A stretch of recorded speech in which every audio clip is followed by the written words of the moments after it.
오직 기도는 하늘 창고를 여는 골든키입니다. 아멘. 기도를 좀 많이 하시기 바랍니다. 오늘 말씀은 물과 피와 성령의 증거다. 우리가 이제 성령이 충만할 때만이 오늘 오전에 우상을 섬기지 아니하고 신중의 신이신 하나님을 잘 섬길 수 있는 것은 성령이 충만한 자만이 가능합니다. 그렇기 때문에 우리가 성령의 충만함을 받는 그런 삶을 살아야 하는데, 오늘 이 시간에 이 말씀은 AD 90에서 95년경에 이렇게 쓰여진 말씀인데요. 그때 당시에 이 영지주의자들이 이 교회를 아주 혼미하게 하는 그런 일들이 있었습니다. 그래서 그 영지주의자들은 영은 선하고 육은 악하다, 이분법적 사고를 가지고 이로 인해서 두 가지 위험한 그 교리를 생겨났어요. 그 두 가지 교리이 하나는 가언설이라고 그래요. 거룩하신 하나님이 어떻게 더러운 인간의 육체를 입을 수 있느냐, 이렇게 가언설로 해가지고 예수님의 몸은 실제가 아니라 환상에 불과했다고 이렇게 주장합니다. 그 다음에 어떤 설이 있냐면은 분리설이에요. 인간 예수와 신령한 그리스도를 분리했습니다. 이들은 영지주의자들은 세례 때 예수 그리스도의 영이 임했다가 십자가 고난의 직전에 떠나가 버렸다, 이렇게 주장을 합니다. 그래서 이들이 이렇게 잘못된 교리를 가지고 이 교인들을 아주 예수 그리스도가 우리를 위해서 십자가에 죽으시고 부활하신 그가 아니다 라고 하는 것을 이렇게 잘못 가르치고 있는 것입니다. 그래서 여기에서 보면 이들은 도덕적으로도 구원은 특별한 지식으로 얻는 것이지 육체의 행동은 중요하지 않다, 이렇게 또 주장을 합니다. 이들은 육체로 짓는 죄를 가볍게 여겨 도덕적 방종에 빠졌습니다. 자신들만 특별한 지식을 가졌다는 선민의식 때문에 공동체 내에서 형제사랑에 실천하지 않았던 것입니다. 그래, 교회 안에서 이 영주자들이 들어와서 이렇게 교인들을 혼란스럽게 이렇게 하고 있는 이런 상황에서 이제 요한일서에서 뭐라고 하냐면은 그들이 우리에게 나갔으나 우리에게 속하지 아니하였나니 만일 우리에게 속하였더라면 우리가 함께 거하였으려니와 그들이 나간 것은 우리에게 속하지 아니함을 나타내려 함이라. 이와 같이 잘못된 교리에 빠진 사람들이 교회를 떠나 공동체를 흔들고 남은 성도들을 혼란스럽게 만들었던 이런 상황에 있을 때 요한일서 5장은 이단들이 화려한 논리에 휘둘리지 말라라고 말하고 있고, 예수님은 우리와 같은 인간의 몸으로 오셔서 죽으셨다는 사실을 믿는 것이며 그 믿음만이 세상을 이기는 유일한 힘이다라고 하는 것을 확증하기 위해서 이 말씀이 기록되어졌다라고 하는 것을 우리가 볼 수가 있습니다. 그래서 사도행전에 보면 사도와 함께 모이사 그들에게 분부하여 이르시되 예루살렘을 떠나지 말고 내게서 들은 바 아버지께서 약속하신 것을 기다리라. 요한은 물로 세례를 베풀었으나 너희는 맨날이 못해 성령으로 세례를 받으리라 하셨느니라. 아멘. 주님은 때때로 이렇게 성령을 받으라라고 이야기를 했어요. 그러면서 요한복음 14장에서도 내가 아버지께 구하겠으니 그가 또 다른 보혜사를 너희에게 주사 영원토록 너희와 함께 있게 하리니 그는 진리의 영이라 세상은 능히 그를 받지 못하나니 이는 그를 보지도 못하고 알지도 못함이라. 그러나 너희는 그를 아나니 그는 너희와 함께 거하시며 또 너희 속에 계시겠습니다. 아멘. 이와 같이 주님께서 성령님께서 이 땅에 오신다라고 하는 것을 이야기합니다. 그리고 주님은 하늘로 승천하실 때 제자들에게 이스라엘을 회복하심이 이때니까 하고 물을 때 예수님께서 대답하기를 이르시되 때와 시기는 아버지께서 자기 권한에 두셨으니 너희가 알 바 아니요 오직 성령이 너희에게 임하시면 너희가 권능을 받고 예루살렘과 온 유대와 사마리아와 땅끝까지 이르러 내 증인이 되리라 하시니라. 이와 같이 말씀하고 있습니다. 그래서 이와 같이 영지주의자들이 성도들을 아주 혼란스럽게 하고 예수 그리스도가 아주 잘못된 그런 견해로 인해 가지고 예수 그리스도를 믿지 못하게 하는 이런 혼란스러움에 있을 때 우리 요한을 통해서 예수 그리스도는 사람의 모습으로 하나님이지만 사람의 모습으로 오셔서 십자가에 죽으시고 우리에게 성령을 보내주셨다라고 하는 것을 입증하는 내용입니다. 그래서 우리가 이 말씀에 그리스도를 증거하는 것, 요한 1서의 5장 요일 5장 1절에 보면 예수께서 그리스도이심을 믿는 자마다 하나님께로부터 난 자니 또한 낳으신 이를 사랑하는 자마다 그에게 난 자를 사랑하느니라. 아멘. 이와 같이 요한 1서를 기록한 요한은 주님의 사랑을 받은 제자로 요한복음을 통하여 예수님이 하나님의 아들이심을 증거하고 구원의 도리에 대해서 교리적으로 잘 가르친 사도입니다. 그래서 요한은 요일 5장 1절에 예수께서 그리스도이심을 믿는 자마다 하나님께는 난 자다라고 이렇게 밝히고 있고요. 또 요한복음에서 영접하는 자 그 이름을 믿는 자들에게 하나님의 자녀가 되는 권세가 주셨으니 이와 같이 말씀을 하고 있어요. 그러면서 5절에 봐도 내가 하나님의 아들의 이름을 믿는 너희에게 이것을 쓰는 것은 너희로 하여금 너희에게 영생에 있음을 알게 하려 하심이라. 이와 같이 분명하게 영지주의자들이 예수를 잘못 가르치고 있고 혼동시키고 있기 때문에 너희들이 예수를 잘 믿어야 하고 예수가 누구인가를 잘 알아야 한다라고 하는 것, 그게 중심으로 해서 요한은 이들에게 말을 하고 있는 것입니다. 그래서 여기에서 보면 5절에 예수께서 하나님의 아들을 믿는 자가 아니면 세상을 이기는 자가 누구냐라고 이렇게 이야기를 하고 있어요. 그래서 우리는 세상을 이긴다는 말은 세상을 지배하고 있는 죄를 이긴다는 말이요, 온 인류에게 두려움을 주는 사망 권세를 이긴다는 뜻입니다. 그러면 어떻게 하여 예수께서 하나님의 아들이심을 믿으며 그 믿음으로 세상을 이길 수 있는 것인가? 5절 8절에 보면 이는 물과 피로 임하신 이시니 곧 예수 그리스도이라. 물로만 아니요 물과 피로 임하셨고 증언하신 이는 성령이시니 성령은 진리니라. 증언하는 이가 셋이니 성령과 물과 피라. 또한 이 셋은 합하여 하나이니라.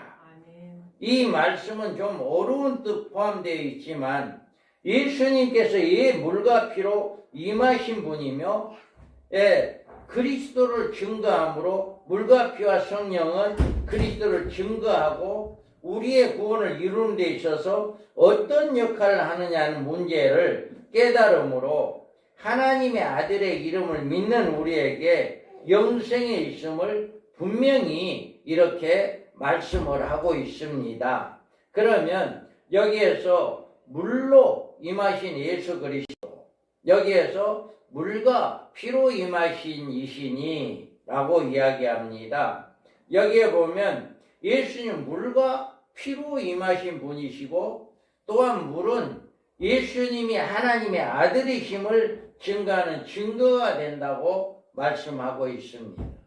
그러면 이곳에서 말씀해주는 물이라고 하는 것은 어떤 의미가 있느냐?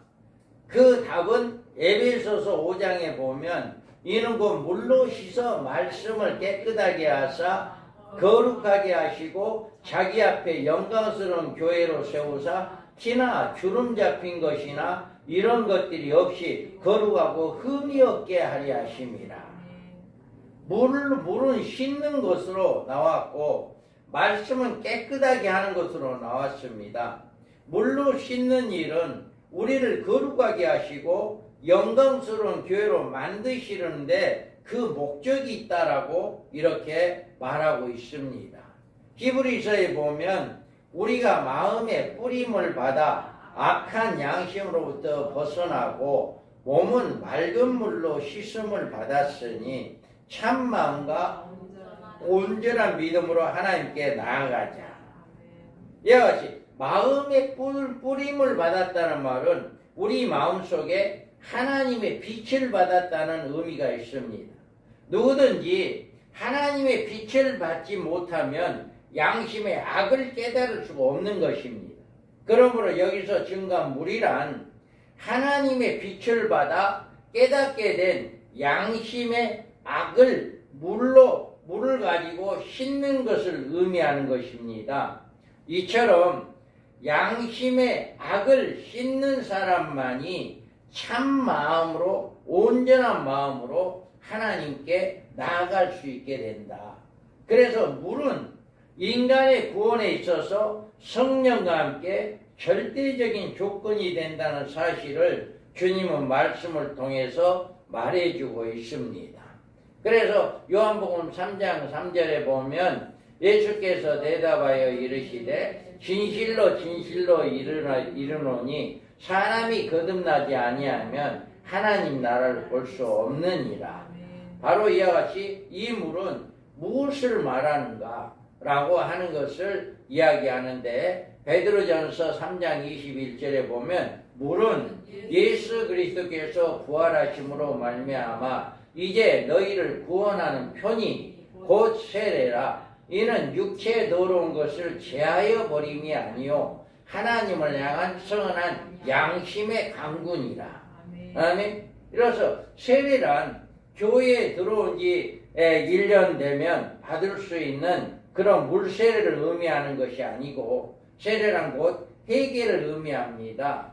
요단강에서 세례 요한이 베푼 세례는 그 세례에 어떤 뜻이 있거나 다른 목적이 있어서가 아니라 죄인들로 회개시키는데 목적이 있었습니다. 그래서 그리스도께서 물로 임하셨다고 하는 말씀은 그리스도는 바로 죄인들을 회개시키기 위해서 오셨다는 의미가 있습니다. 그래서 성경에서 말하는 회개란 일반 사회에서 말하는 회개와는 차원이 다릅니다.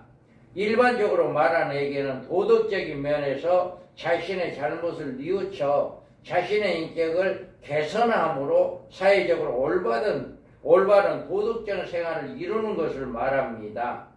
이 같은 회개는 더 이상 아무런 기대할 수가 없는 것입니다.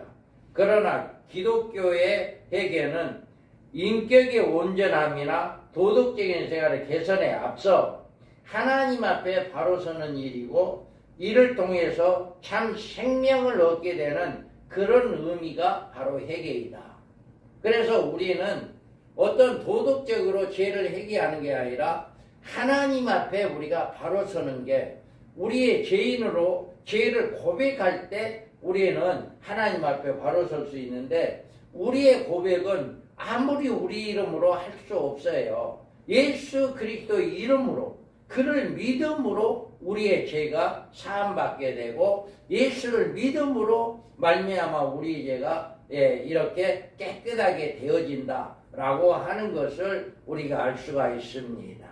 그래서 가룟 유다는 몸에 물세례를 받았으며 도덕적인 회개도 했지만 마음의 물로 씻는 회개가 없었기 때문에 구원에 이르지 못했다라고 볼 수가 있습니다. 이처럼 예수님은 우리들의 마음의 악을 씻어주기 위해서 물로 오신 분이다. 시리아 여인에게 주신 생수는 바로 이 마음의 악을 씻는 물입니다. 이 물로 우리의 더럽혀진 마음을 깨끗하게 씻지 않으면 누구라도 영생을 이룰 수가 없게 된다. 그래서 예수님이 물과 피로 이렇게 이 땅에 오셨다 하는 물을 증거하는 것은 우리의 마음을 깨끗하게 씻게 하는, 이것이 바로 예수님이 우리의 진실한 마음의 죄를 씻어주는 이런 의미가 물로 오셨다라고 하는 것을 이야기합니다. 그 다음에 피로 증거, 여기에서 물과 피로 임하신 이시니 곧 예수 그리스도라. 물로만 아니요 물과 피로 임하셨고, 이렇게 이야기합니다. 피로 임하신 자시다. 피는 곧 그리스도의 증거라라고 합니다. 그래서 로마서에 보면 죄값은 사망이요 하나님의 은사는 그리스도 예수 우리 주 안에 있는 영생이니라. 이렇게 죄값은 사망이라 했습니다. 사망이란 피 흘림을 의미합니다. 그래서 히브리서 9장에 보면 율법을 따라 거의 모든 물건은 피로써 정결하게 되나니 피 흘림 없은즉 사함이 없느니라. 이와 같이 우리의 죄를 사해주는 피는 아무 것으로나 되는 것이 아닙니다. 구약에는 양의 피를 피로써 제물을 삼아 제사를 지냈습니다. 제사함을 받았고, 그러나 그것은 제사함의 방법이 아니라 제사함을 받을 수 있는 하나의 그림자로 보여준 것에 불과하다.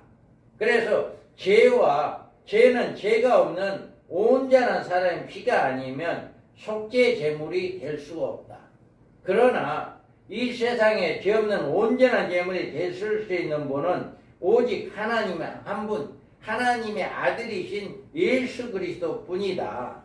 이 땅에 많은 사람의 피가 있고 많은 짐승의 피가 있지만 죄인의 죄값을 갚아 그 죄에 용서해주며 의롭다함을 받을 수 있는 피는 오직 한 사람의 피, 예수 그리스도의 피밖에 없다. 그래서 십자가에 흘리신 예수님의 피는 그가 죄 없는 하나님의 아들이심을 증거하는 유일한 피가 되고, 이 피는 또한 우리의 의와 영생과 죄사함을 유일한 증거가 되는 것이다. 그래서 읽어봐요. 염소와 송아지의 피로 하지 아니하고 오직 자기의 피로 영원한 속죄를 이루사 단번에 성소에 들어가셨느니라. 염소와 황소의 피와 및 암송아지의 죄를 부정한 자에게 뿌려 그 육체를 정결하게 하여 거룩하게 하거든 하물며 영원하신 성령으로 말미암아 흠없는 자기를 하나님께 드린 그리스도의 피가 어찌 너희 양심의 죽은 행실에서 깨끗하게 하고 살아계신 하나님을 섬기게 하지 못하겠느냐. 아멘. 이와 같이 여기에서 말하는 것은 염소와 송아지 짐승의 피로 아니하고 자신의 피로 우리의 죄를 씻기 위해서 이렇게 하나님께 바쳐졌다라고 하는 것을 이야기합니다. 그래서 요한 1서에 보면 그가 빛 가운데 계신 것 같이 우리도 빛 가운데 행하면 우리가 서로 사귐이 있고 그 아들 예수의 피가 우리를 모든 죄에서 깨끗하게 하실 것이요. 그다음에 이와 같이 예수님의 피가 우리의 모든 죄를 깨끗하게 하신다. 또 에베소서에서도 우리는 그리스도 안에서 그의 은혜의 풍성함을 따라 그의 피로 말미암아 속량 곧 제사함을 받았느니라. 아멘. 이처럼 인간의 구원에는 죄로 인하여 더러워진 마음의 악을 씻는 핵이라고 하는 물로 씻음을 받아야 하고, 아담이 그 육체의 죄를 범하여 죄의 종이 되었으므로 우리의 몸에서 왕노릇하는 죄 그 자체를 소멸해버리는 것은 또 물과 피로 된다고 해도 예수 그리스도의 피로만이 우리가 깨끗하게 질 수 있다. 이거를 증거하고 있는 것입니다. 그러므로 예수님은 피로서만이 아니라 피와 물로 오신 분이고, 이들은 또한 예수께서 하나님의 아들이심을 이렇게 확증하신 것이다. 그래서 영지자이들이 엉뚱한 말을 하고 있고 혼동시키고 있기 때문에 이렇게 요한은 이것이 그들의 논리가 잘못되었고 예수님만은 물과 피로 이렇게 성령으로 이렇게 와야 했느냐라고 하는 것을 입증하고 있는 거예요. 이게 우리도 마찬가지예요. 우리가 예수를 믿어야만이 제사함받고 우리가 예수를 믿어야만이 구원함을 받고 영생을 얻게 되느냐. 그 예수가 누구냐라고 하는 거. 그 예수는 물로써 우리의 악을 우리의 심령 속의 죄악을 깨끗하게 씻어주고 그의 피로 우리의 죄가 안전히 사함받게 되어진다 라고 하는 것을 이렇게 증거하기 위한 그분이 바로 예수 그리스도다. 그래서 그 예수를 믿어야만이 우리는 죄사함 받고 하나님의 아들로 인정을 받게 되어진다. 물과 피로 오신 예수 그리스도가 바로 우리를 깨끗게 하신 분이다라고 하는 것을 이야기해 주고 있습니다. 그 다음에 우리는 성령의 증거가 있어요. 여기에서 보면 이는 성령이시니 성령은 진리니라 증언하신 이가 셋이니 성령과 물과 피라 또한 이 셋은 합하여 하나이니라. 아멘. 이와 같이 우리 주님은 성령에 대해서 이모저모로 자세하게 알려주셨으며 그가 하시는 사역에 대해서도 많은 교훈과 가르침을 주셨습니다. 먼저 우리는 성령의 사역에 구약시대와 신약시대의 차이점을 가지고 있음을 알아야 한다. 구약시대에서 성령의 역사는 선지자들을 통하여 예언하시는 일에 그들의 입을 통하여 말씀을 주시고 경종하시고 책망하시는 일과 소수의 특정한 사람들의 심령 속에 내주하고 계셨음을 우리는 구약에서 성령의 역사가 나타났어요. 다른 왕은 기도할 때, 다윗 왕은 기도할 때 주께서 성령을 내게서 거두지 마옵소서라고 했어요. 그러나 신약시대에 와서 성령의 사역은 이스라엘이라고 하는 지역을 넘어서 세계에 번졌고 이스라엘을 일부 선택받는 사람의 한계를 넘어서 모든 이방인에게 구원에 베푸시는 능력의 역사가 일어나게 된 거예요. 그래서 성령의 신약적 역사는 오순절 날에 마가의 다락방에 강림하심으로 시작되었고 오늘에 이르기까지 이 같은 성령의 역사는 계속 되어지고 있습니다. 앞으로도 성령이 가장 중요한 역사는 우리들 마음속에 자리 잡고 우리와 함께 거하신다고 하는 사실입니다. 그래서 우리는 내적인 역사를 부르는데 마태복음에 보면 내가 너희에게 분부한 모든 것을 가르쳐 지키게 하라. 볼지어다 내가 세상 끝날까지 너희와 항상 함께 있으리라 하시니라. 아멘. 이 말씀은 오순절에 임하신 성령이 우리 안에 내주하신 것을 가리키는 말씀이에요. 그러므로 우리는 성령이 먼저 우리들의 마음속에 들어와 계시다고 하는 사실을 알고 우리는 그 성령이 늘 우리와 함께하고 있고 그 성령이 우리 가운데 나타나는 역사가 일어나야 한다. 그래서 로마서에 보면 만일 너희 속에 하나님의 영이 거하시면 너희가 육신에 있지 않냐고 영에 있나니 누구든지 그리스도의 영이 없으면 그리스도의 사람이 아니니라. 이와 같이 우리 마음속에 행하시는 가장 놀라운 일은 우리를 거듭나게 하심으로 우리에게 영생을 주시는 일입니다. 그래서 성령은 우리들의 마음속에 들어오셔서 죄와 허물로 죽은 우리에게 하늘에 새 생명을 주심으로 우리의 영적인 생명을 살게 하시는데 이것이 죄인들을 거듭나게 하는 역사로 나타나서 우리가 온전히 죄를 회개하는 그래서 예수 그리스도가 물과 피로 우리의 죄를 씻겨주시는 것을 성령의 역사로 우리가 그것을 깨닫게 되어진다. 그래서 성령님께서는 이와 같이 우리 안에 거주하시고 우리 안에서 그 예수 그리스도, 물과 피로 오신 그 예수 그리스도를 증거하는 일을 성령의 역사가 일어나게 된 겁니다. 그래서 이 세상에 존재하는 어떤 존재도 하나님이 핏값을 주고 사신 하나님의 자녀를 빼앗을 권리가 없다라고 이야기합니다. 그들을 주신 내 아버지는 만물보다 크심에 아무도 아버지 손에서 빼앗을 수 없느니라. 아멘. 이와 같이 죄의 사망도 사단도 하나님의 손에 있는 하나님의 자녀들을 구원에 떨어뜨릴 수 없고 천국에 끄집어 내려 지옥으로 이끌어갈 수도 없다, 이 말입니다.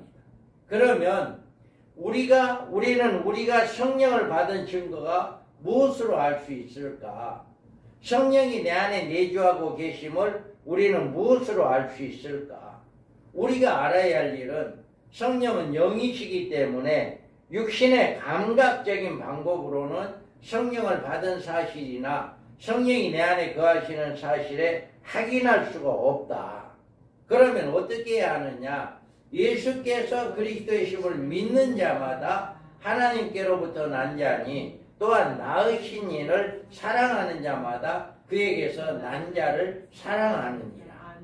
이와 같이 하나님의 아들의 이름을 믿는 너희에게는 이렇게 영생이 있고 성령이 충만하게 있다라고 하는 것을 이야기해요. 13절에도 내가 하나님의 아들의 이름을 믿는 너희에게 이것을 쓰는 것은 너희로 하여금 너희에게 영생이 있음을 알게 하려 함이라. 이와 같은 믿음이 있는 사람들은 자기 안에 그리스도의 영이신 성령이 계시다라고 하는 것을 알 수 있게 된다. 그래서 이와 같이 우리가 그 당시뿐만 아니라 초대교회의 영지주의자들이 믿는 사람들을 혼란하게 하고 믿음을 흐트러지게 하고 그 당시만 아니라 지금 현재도 마찬가지로 우리가 물과 피로 우리를 거듭나게 하여 주시고 성령이 나에게 임할 때만이 하나님의 아들이 되는 거고 하나님의 역사가 우리 가운데 일어나는 거고 우리가 영생을 얻는 확신을 얻게 되어진다라고 하는 거예요.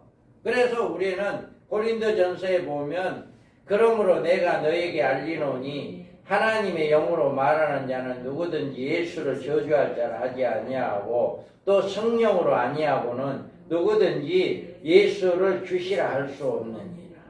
아멘. 내가 지금 우리 입으로 예수님이 누구냐, 예수님이 나의 구세주다라고 고백하는 사람에게는 성령이 있다라고 하는 것을 믿어야 하는 거예요. 우리가 여기에서 구약과 신약의 차이는 구약에서는 특별한 사람에게 하나님께서 성령을 주셔서 말씀을 깨닫게 하고 말씀을 증거하게 하고 책망하게 하고 이런 일을 시켰어요.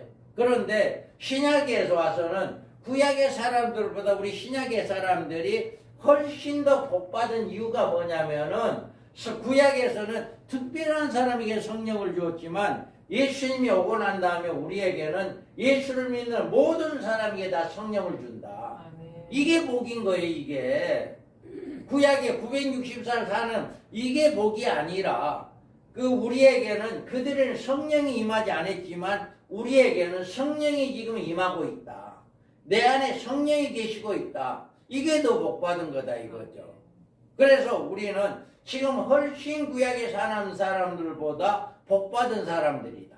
그래 내 안에 성령이 늘 함께 있고 성령의 역사가 우리 가운데 늘 행하고 있고 성령의 나타남이 우리 가운데 늘 역사하고 있기 때문에 우리는 더 훨씬 더 복받은 사람이다라고 하는 것을 여러분 믿으시기 바랍니다.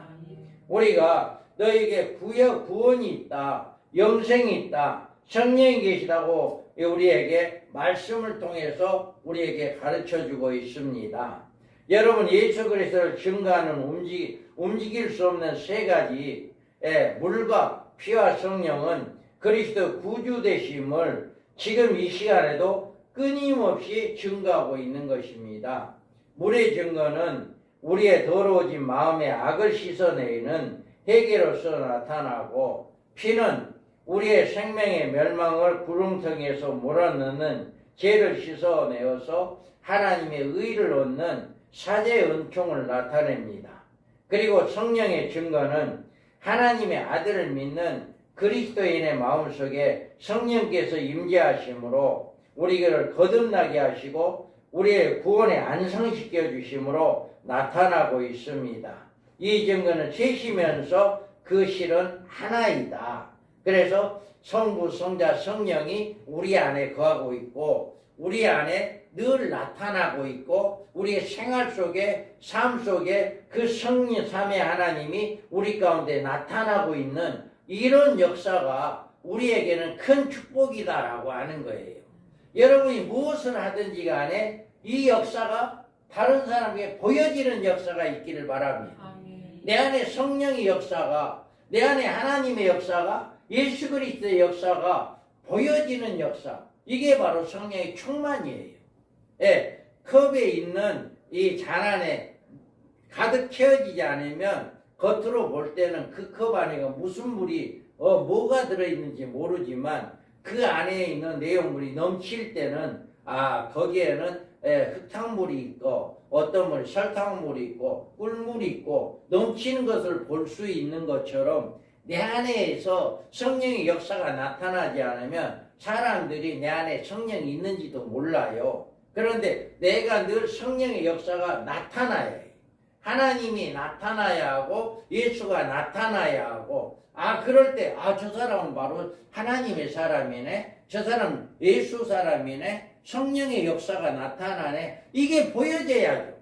그래, 이게 바로 물과 피와 성령으로 오신 우리 예수 그리스도를 증거하는 사실이다 라고 하는 것을 이야기합니다. 여러분은 셋이면서 하나인 예수 그리스도를 증거를 가지고 있는 것입니다. 이 증거를 체험하고 여러분은 바른 신앙 고백과 하나님의 말씀을 듣고 깨닫는 일로 예수 그리스도에 대한 움직일 수 없는 믿음으로 성령이 여러분 마음속에 내주하고 계심을 확신하고 그걸로만 끝나는 것이 아니라 이제 충만해서 나타내는 역사가 있기를 바랍니다. 그래서 우리 가운데 늘 성령의 역사가 나타나는 이런 역사가 일어나서 이제 우리가 온전히 이제 우리 주님을 위해서 이 생명을 온전히 다 맡기는 이런 삶이 되어야 합니다. 그래서 이번 명절에는 우리 삶 속에 성령의 역사가 늘 나타나는 보여지는 이런 역사가 더 많이 나타나서 우리 예수 그리스도가 물과 피로 또 성령으로 증거되는 그 예수 그리스도가 증거되는 역사가 늘 있기를 주님의 이름으로 축복합니다.